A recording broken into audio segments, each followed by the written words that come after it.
Dear students, in subject History of Class 8, Chapter 4, today we shall study effects of colonial rule on tribal lives. We will continue with the topic.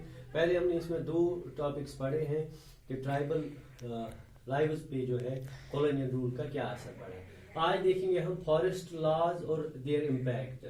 Forest laws का और उन पे जो है tribal lives पे क्या impact पड़ा. क्योंकि हम जानते हैं ये कॉलोनियल रूल में ब्रिटिश गवर्नमेंट ने अपने जो है फॉरेस्ट लॉज इम्प्लीमेंट करने शुरू किए. इम्पैक्ट उनका देखेंगे हम ट्राइबल लाइव्स पे क्या पड़ा.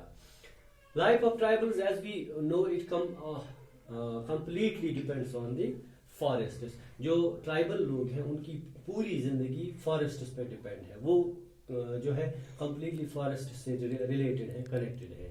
लिहाजा जब फॉरेस्ट लॉज में चेंज आई तो उनकी लाइफ में भी चेंज आई.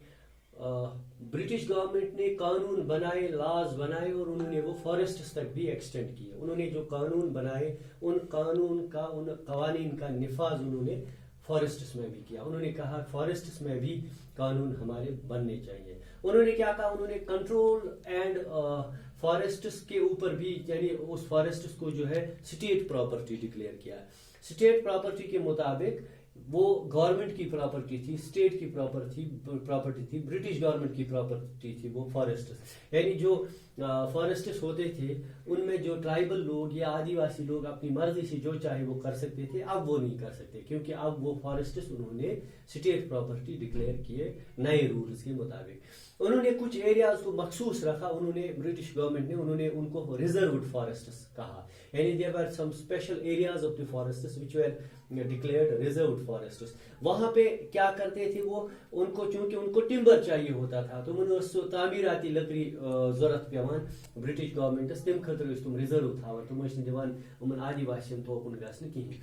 दे रिजर्व्ड फॉरेस्ट जो थे उनमें there was no free movement allowed. यानी वहां पे आराम से घूम नहीं सकते थे आदिवासी, न झूम कल्टीवेशन कर सकते थे, न शिकार कर सकते थे और न फ्रूट कलेक्शन कर सकते थे. यानी फ्रूट कलेक्शन, हंटिंग, झूम कल्टीवेशन, फ्री मूवमेंट सब कुछ उनको मना किया गया कि ये फॉरेस्ट रिजर्व फॉरेस्ट है, उनमें आप नहीं कर सकते.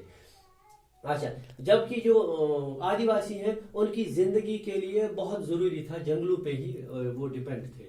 अब उन्होंने क्या किया, वो मजबूर हो गए, उनकी जिंदगी दुश्वार हो गई, उनका जिंदा रहना मुश्किल हो गया. अब वो जिंदा रहने के लिए वो मजबूर हो गए कि वो दूसरे एरियाज में जाने लगे. They were forced to move to other areas in search of labour. अब वो मजदूरी करने के लिए दूसरे जगहों पे जाने लगे. उन्होंने जंगल छोड़े और दूसरी जगहों पे वो मजदूरी ढूंढने के लिए जाने लगे ताकि वो जिंदा रह सकते. अब इससे प्रॉब्लम हो गई ब्रिटिश गवर्नमेंट को, ब्रिटिश रूलर्स को प्रॉब्लम हो गई. जब वो उन इलाकों से निकले, जंगलों से निकले, ब्रिटिश गवर्नमेंट को ये प्रॉब्लम हो गई कि ब्रिटिश जो फॉरेस्ट डिपार्टमेंट था उनको लेबर्स बनने मुश्किल हो गई. ब्रिटिश गवर्नमेंट को सबसे पहले स्लीपर्स चाहिए थे, रेलवे स्लीपर्स चाहिए थे. रेलवे स्लीपर्स आपने देखे होंगे. अभी मैं आपको हम एक इमेज दिखाएंगे रेलवे स्लीपर्स. आप पास फोटो नहीं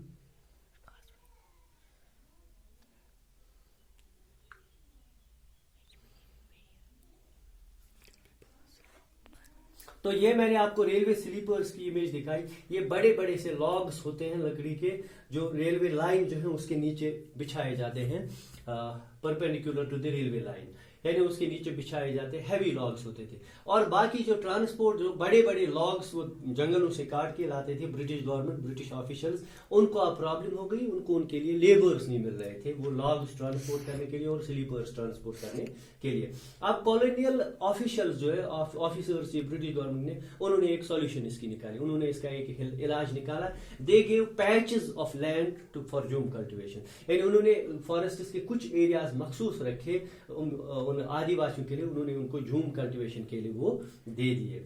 अब एक कंडीशन उनको दे दी गई कि आप इसमें झूम कल्टीवेशन कर सकते हैं, लेकिन कंडीशन ये थी कि उन लोगों को उसी फॉरेस्ट में रहना था. जब भी जंगल वालों को, जब फॉरेस्ट डिपार्टमेंट को लेबर चाहिए, उनको लेबर प्रोवाइड करना था. और दे वुड हैव टू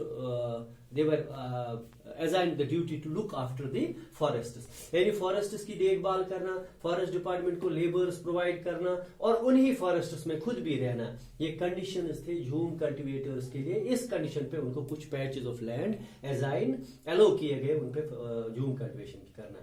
तो ये हो गया कि उनको फॉरेस्ट डिपार्टमेंट को एक मसला हल हो गया. उन्होंने चीप रेट्स पे, सस्ते दामों पे उन्होंने लेबर्स हासिल करने शुरू किए, हायर करने शुरू किए.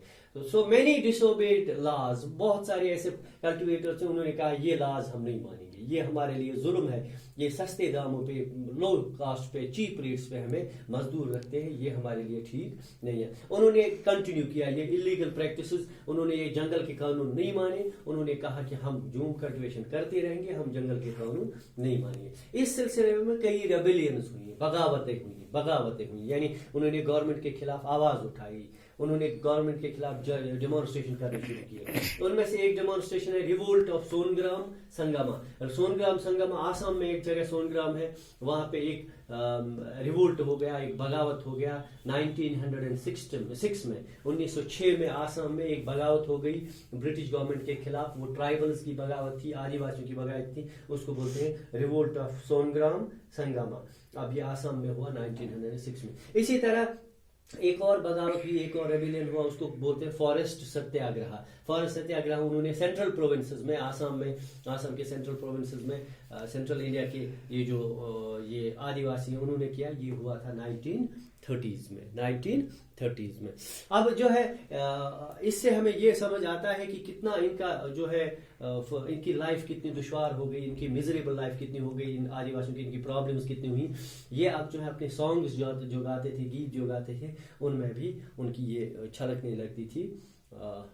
इनकी जो दुख भरी कहानियां वो अपने गीतों में भी फिर गाया करते थे. We shall see that next time. Okay, that's all for today. Thank you.